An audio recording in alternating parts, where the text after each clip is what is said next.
നിയമസഭാ തെരഞ്ഞെടുപ്പിന്റെ പരസ്യപ്രചരണം കലാശക്കൊട്ടിനിടെ പട്ടാമ്പിയിലുണ്ടായ സംഘർഷത്തിൽ ഒരു പോലീസുകാരൻ ഉൾപ്പെടെ 5 പേർക്ക് പരിക്കേറ്റു.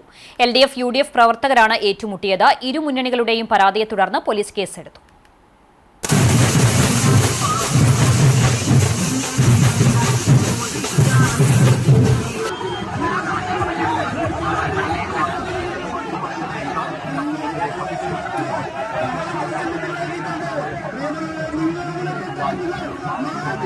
നിയമസഭാ തെരഞ്ഞെടുപ്പിന്റെ പരസ്യപ്രചരണ കലാശക്കൊട്ടിലായിരുന്നു പട്ടാമ്പിയിൽ ഇരു മുന്നണികളും തമ്മിൽ സംഘർഷാവസ്ഥ ഉണ്ടായത്.